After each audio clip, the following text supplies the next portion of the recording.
kita bisa aktivitas beribadah ikut cara baginda Rasulullah SAW. Mudah-mudahan atas ibadah kita ini menjadi asbab ridhonya Allah Subhanahu wa taala. Amin ya rabbal alamin. Salawat dan salam mari kita aturkan pada junjungan kita Nabi Agung Muhammad SAW dengan ucapan Allahumma sholli ala sayyidina Muhammad wa ala alihi sayyidina Muhammad. Mudah-mudahan dengan kita ucapkan sholawat ini kelak di akhiratnya Allah Subhanahu wa taala kita dapat naungan ataupun dapat pertolongan dari baginda Rasulullah SAW. Amin ya rabbal alamin. Hadirin sama-sama mengharap ridhonya Allah Subhanahu wa taala. Sebelum kami banyak menyampaikan ataupun satu patah dua patah kalimat, toh nanti ada yang enggak enak pada pendengar semua ataupun menyinggung perasaan semua ataupun menyakiti, sebelumnya kami mohon maaf yang sebesar-besarnya. Karena ini berdasarkan musyawarah keputusan amir. Kalau keluar itu tanpa keputusan amir, maka kami pun tidak bisa melanggar, tidak berani melanggar. Kami sendiri kalau keluar biasa jadi amir, sudah paham. Jadi ya walaupun mampu dan mampu, bisa tidak bisa, ya kami kerjakan. Karena apa hadirin? Ini suatu ketaatan kita. Apabila jamaah dikeluarkan mereka taat sama amir, apapun keputusannya, maka ketaatan amir ini menjadi ketaatan ridhonya Allah Subhanahu wa taala. Mudah-mudahan dengan ketaatan ini Allah akan ridho pada diri saya dan umumnya kepada jamaah sekalian. Amin ya rabbal alamin. Hadirin yang dimuliakan Allah Subhanahu wa taala, tadi saya sampaikan nikmat banyak diberi kenikmatan, yaitu antara lain pertama nikmat sehat. Nikmat sehat ini hadirin, ini nilainya tinggi.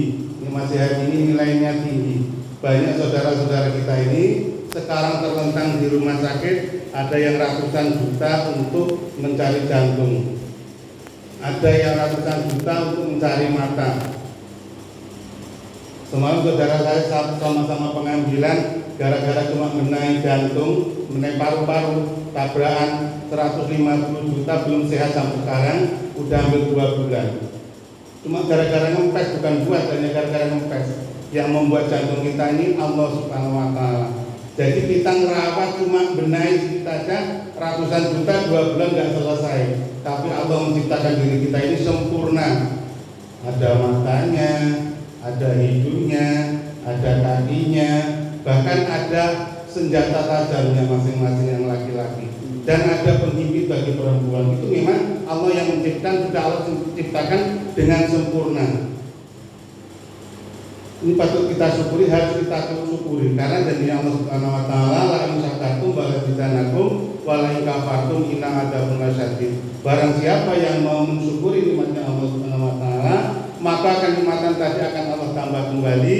Dan barang siapa yang mengkufuri nikmatnya Allah Subhanahu wa taala, maka kenikmatan tadi akan Allah cabut. Jadi sama-sama mengharap kepada Allah Subhanahu wa taala, kita syukur alhamdulillah dijadikan orang Islam. Akhirnya apa? Ya bisa beribadah. Kalau enggak dengan karena Islam jam segini udah sibuk, bangun tidur langsung ke pasar, bangun tidur langsung ke sawah, bangun tidur langsung ke kafe. Tapi alhamdulillah kita dengan dijadikan orang Islam, kita tahu kewajiban Islam, makanya subuh seperti ini yang dingin-dingin, aturan nyenyak-nyenyaknya tidur di rumah, apalagi yang pengantin-pengantin baru. Nah, ini nyenyak-nyenyaknya tidur di rumah, tapi Allah karena kita jadikan orang Islam, dijadikan lagi dikasih hidayah, diberi iman, makanya dalam pagi hari seperti ini kita bisa aktivitas ibadah itu cara baginda Rasulullah SAW. Hadirin sama-sama mengharap kepada Allah Subhanahu wa taala. Masya Allah, setan ini Pak, setan ini komplit ya. Setan ini di dunia ada manusia, ada setan. Apabila waktunya subuh ini setan sudah sibuk. Mau subuh itu setan sibuk. Kalau ada yang namanya setan dasing itu ngencingi telinga manusia. Apabila orang itu sudah dikencingi oleh setan dasing, maka orang itu tidak ada kemampuan, tidak ada berdaya untuk mengamalkan agama. Nanti kayak aja, waktu suruh sholat kaget aja. Karena apa? Dikencingi setan telinganya. Bahkan setan itu ada yang bekerja sama, atuknya, anaknya, cucunya. Kalau anaknya yang perempuan, bibir kita ini dipoles, biar apa? Biar banyak ngomong. Makanya kalau pagi-pagi seperti ini, yang masih pada ngomong aja, misalnya ada pengajar, itu berarti bibirnya dibibir oleh setan tadi, setan perempuan. Kerjasama antara kakeknya, cucunya, atuknya sama cucunya ini gandul jenggot kita ini, ditarik terus. Tapi cucunya kurang pandai, kurang kuat. Tuh tekan tuh, atuknya di kepala. Jadi atuknya suruh tekan, tuh tekan tuh tekan tuh. Akhirnya terus tuh tekan tuh, atuknya pun tekan terus, akhirnya apa? Diundukin, terkantuk jadinya. Maka kalau ada yang mundur berarti kerjasama setan 3 tadi, komplit fasilitas setan ada di sampean. Nek sampean sing ngantuk, tapi mudah-mudahan pada suka di hari ini nggak ngantuk. Makanya nggak usah nunduk, itu kalau nunduk itu ngawani setan. Jadi sama-sama mengharapkan Allah Subhanahu wa taala. Jadi mari kita bersyukur pada Allah Subhanahu wa taala. Bahkan yang bersyukur lagi yang harus kita syukuri yaitu kita diberi nikmat iman. Kalau tidak ada iman dalam diri kita ini, tidak akan ada kemampuan untuk ibadah secara baginda Rasulullah SAW. Kalau cuma diberi nikmat sehat, percuma. Kalau cuma diberi nikmat Islam, percuma. Karena orang Islam sendiri sekarang banyak yang meninggalkan sholat. Makanya jamaah ini gerak seperti ini, aktivitas seperti ini, dari satu pintu ke pintu ditelusuri. Kalau ada orang yang mau mengamalkan sholat, diajak sholat.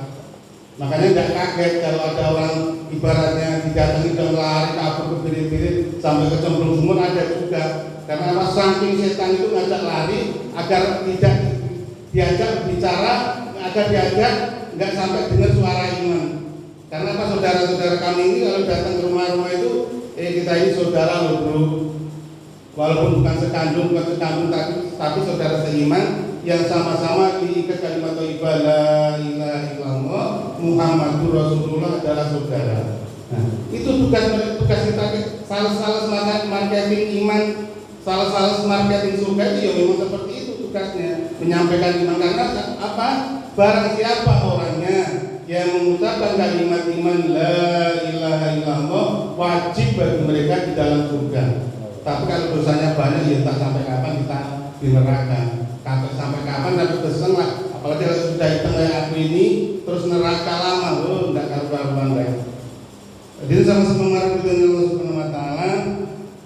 Yuk bareng-bareng nikmat yang ada dalam diri kita ini kita gunakan untuk taat pada Allah Subhanahu wa taala dengan ikut cara baginda Rasulullah sallallahu alaihi wasallam. Karena apa diri kita taat dia akan mati, tidak taat dia tetap mati. Kita taat dia akan mati, tidak taat dia tetap mati. Tapi kalau mati kita ini masa hidupnya gunakan untuk taat pada Allah Subhanahu wa taala dengan ikut cara baginda Rasulullah SAW ini, ketaatan kita ini akan menyelamatkan diri kita dari dunia sampai akhiratnya Allah Subhanahu wa taala, hingga ke nerakanya, hingga surganya Allah Subhanahu wa taala yang taat. Tapi sebaliknya yang enggak taat, yang bejat. Kalau orang itu enggak taat biasanya bejat biasanya. Kalau orang Jawa bejat, kalau orang Indonesia ya rusak akhlaknya.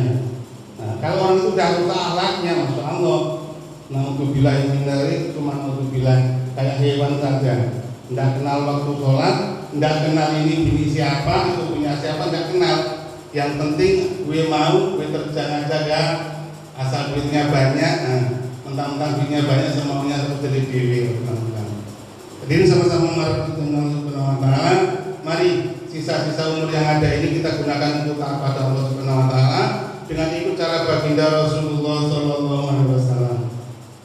Mungkin ini ada banyak yang protes, Mbak, kalau sampean ya layak Mbak sisa umur, udah tua. Lah kami masih lajang loh Mbak. Ada juga yang muda, kami masih muda loh Mbak. Kami muda masih muda loh Mbak, sudah keren loh Mbak. Kok sisa umur ini kali Mbak? Enggak, hadirin. Mau menjemput ini tidak pandang bulu. Kadang-kadang kakeknya masih sehat, cucunya mati. Kadang-kadang kakeknya masih sehat, cucunya mati. Kadang-kadang masih ganteng, masih muda, mati. Tapi yang sudah tua, rambutnya memutih, tidak mati-mati. Nah, itu kadang-kadang seperti itu. Makanya mau menjemput ini tidak pandang dulu. Kalau sudah mau menjemput, ya, walaupun kalian masih muda, kalian masih ganteng, kalau namanya mau sudah menjemput, sampai lari terbentuk-bentuk tetap mau menjemput sampean. Karena apa? Memang Tinas masa-masa umur dalam kandungan itu 4 bulan sudah Allah tentukan jodoh, umur, rezeki sudah Allah tentukan di situ. Makanya kalau dibilang itu pikir-pikir lucu. Kadang-kadang ada orang yang ganteng, ya. Kadang-kadang orang yang ganteng gagah, tapi bininya cuma hitam, mungil, pulang, merongos dikit lagi, ya Allah Robbi. Tapi karena itu sudah memang jodohnya, ya tetap juga apa? Ya tetap juga kintil, ya tetap juga jadi sampai tua, karena itu memang jodohnya. Kadang-kadang ada yang laki-lakinya cuma hitam, tapi jodohnya putih, itu ya banyak juga. Termasuk yang ngomong juga seperti itu. Kalau kami ke Jawa dulu sering ke Jawa masih lajangan, sampai punya istri pun namanya bulan madu ke Jawa juga, namanya orang gaul. Kata mbak saya itu bilang, putuku, cucuku, kami ini cuma hitam kayak budeng, kalau hitam kayak budeng itu aja, kok binimu merusuh kali, kok putih kali katanya. Entah itu memang bagianku, bahagia syukuri aja mbak, karena itu bagian. Jadi sama-sama mengharapkan Allah Subhanahu wa Ta'ala. Kan namanya jodoh ya seperti itu. Makanya sampean sekarang kalau punya mungkin yang rongos, mungkin sampean punya yang hitam, mungkin sampean punya yang mungil, itu sampean syukuri, itu kata bagian sampean. Jangan ditukerkan. Nanti sampean tukerkan tarikan yang putih jangan. Walaupun itu jelek, hitam, rongos, mungil, itu asal sampean motif dengan sungguh-sungguh, itu nanti akan kembali muda lagi. Akan kembali muda, akan cuanti jadi ratu bidadari. Karena apa hadirin? Perempuan tadi apabila dia mati, dia membawa iman, imannya sempurna, amalannya bagus, sedekahnya oke, zikirnya oke, itu nanti akan jadi ratunya bidadari.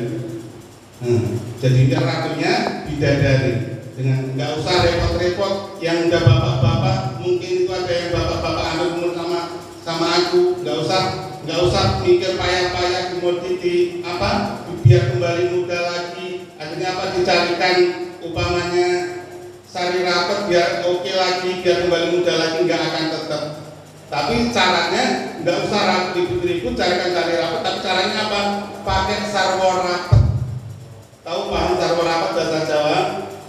Serba rapat, maksudnya serba rapat itu sholat mereka suruh menjaga, aurat mereka suruh menutup dengan sempurna, dan bahkan suara mereka pun disuruh menjaga. Karena apa? Wanita tadi dari mulai seluruh tubuhnya itu aurat terkecuali muka sama telapak tangan, itu aurat. Rambutnya aurat, kulitnya aurat, bahkan pun suaranya aurat. Karena kalau laki-laki itu namanya dengan suaranya wanita, ada yang nenek-nenek itu udah umurnya 50, atau 60 lah, pacaran dengan lajang.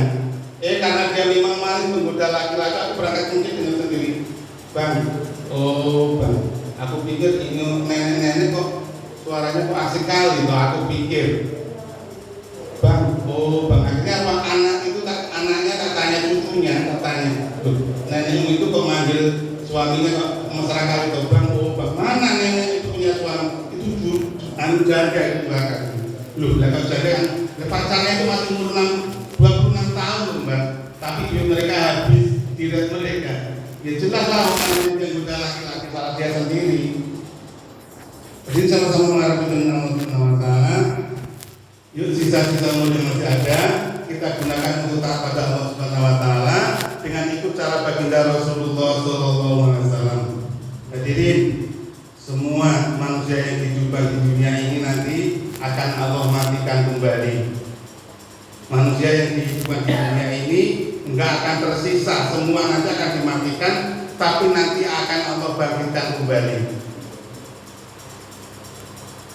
Manusia hidup ini lewat 6 alam. Yang pertama yaitu alam ruh, yang kedua alam kandungan, yang ketiga alam dunia, yang keempat alam kubur, yang keempat alam kubur, yang kelima alam mahsyar, dan yang keenam alam siratal mustaqim. Jadi sama-sama marah dengan Allah Subhanahu wa taala. Jadi alam kandungan, alam roh itu kita sudah berlalu. Alam kandungan itu kita sudah pernah melewati. Manusia itu dari alam ke alam itu kebutuhannya berbeda-beda. Bayi dalam kandungan tadi kebutuhannya cuma tali placenta. Bayi dalam kandungan tidak butuh kepala, nggak ada untuk melihat. Bayi dalam kandungan nggak butuh tangan, nggak ada lapangan tenis. Bayi dalam kandungan nggak ada kaki, nggak ada tempat cross, tempatnya sempit. Yang penting ada tali placenta. Itu beres urusan bayi. Emaknya makan, induknya makan, maka dia akan selesai urusannya dalam kandungan. Tapi akhirnya begitu lahir di dunia itu, maka sama Mbak Dukun atau Mbak Bu Bidan atau Mbak Bu Dokter, itu tali placenta tadi justru malah diputus, dicuci, dimakamkan. Itu kalau darah kami soalnya dulu di Lampung. Tapi nggak tahu kalau orang dari sini mungkin masih ada yang diumpetin kalau setiannya sampai sekarang dibawakan, nggak tahu juga, belum pernah punya anak di sini, nggak mengetahui. Jadi sama-sama marah dengan Allah Subhanahu wa taala. Jadi tangan, kepala dulu yang nggak penting dalam kandungan, bahkan ngabis-ngabisin duit gara-gara kepalanya bayi nggak keluar-keluar, apa artinya? Sapi dijual, Honda dijual, ATM sampai ludes habis kosong isinya, bahkan nggak cukup sampai mutan-mutan gara-gara jabang bayi tadi kepalanya nggak keluar-keluar untuk sesar. Hadirin, sekarang Masya Allah kita di dunia ini hidup yang ketiga alam. Hidup yang ketiga alam ini nanti akan sangat-sangat menentukan untuk kehidupan, yaitu di alam kubur, alam mahsyar, alam siratal mustaqim hingga ke surga atau neraka. Jadi sekarang inilah masa-masa yang menentukan. Maka ayo mumpung masih ada kesempatan, bareng-bareng kita gunakan diri kita untuk taat pada Allah Subhanahu wa taala. Dengan itu cara baginda Rasulullah SAW, kita taat dia akan mati dan taat dia tetap mati. Kita ikut dakwah ya diomong orang, enggak ikut dakwah pun ya diomong orang. Enggak usah menghiraukan ada orang ngomong. Ada orang dakwah diomong orang, enggak dakwah ya diomong orang. Bahkan yang dakwah pun juga ditanya. Kamu semua pernah ditanya, Bang, sampean itu dasarnya apa? Kajianmu di mana? Tauhidmu di mana, kata dia. Terus yang kau kaji itu apa? Ya kami gampang saja. Kami sebenarnya ini ke sini ya modal kami cuma sedikit. Kalau Qur'annya ya cuma dari Qur'an itu. Terus paling kami karena kurang kampung, bukan orang alim, bukan orang pondokan. Kami cuman modalnya yaitu kalau dari kajian kami termasuk kesolatan, fikih, takbir, cuman itu aja kami. Sampai itu macam-macam, kami aja yang berani apa? Yang kitabnya satu lemari pesantren 16 tahun nggak berani ngajak-ngajak.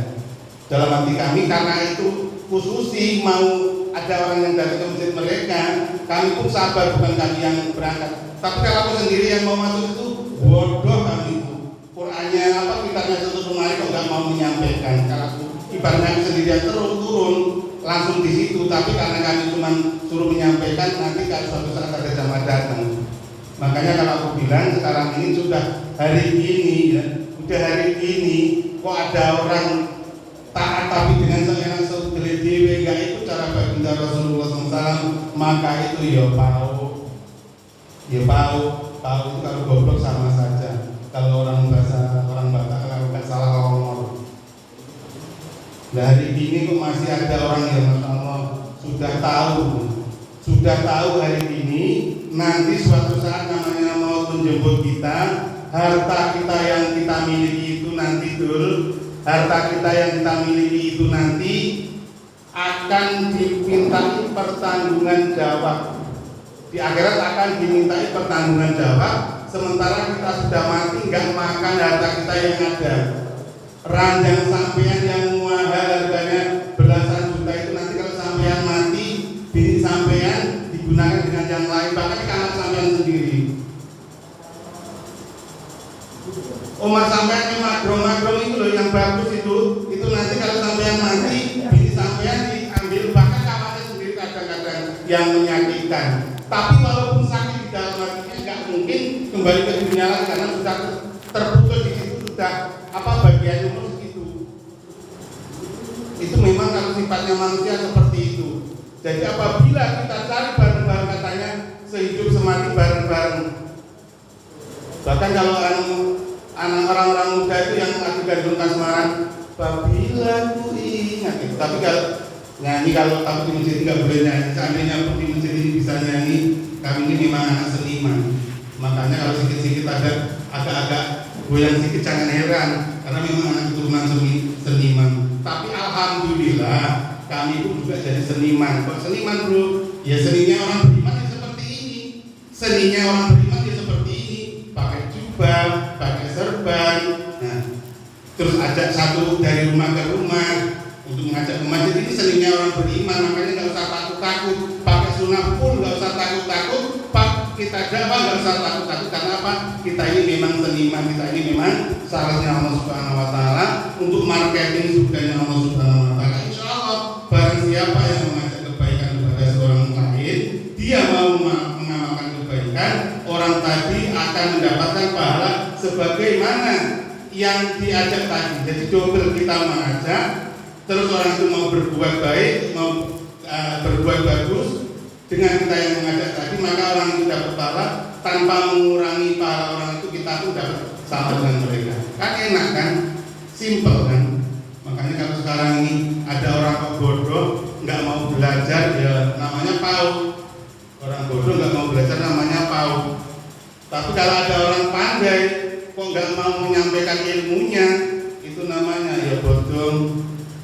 Makanya untuk ini ayo bareng-bareng, mumpung masih ada kesempatan, sisa-sisa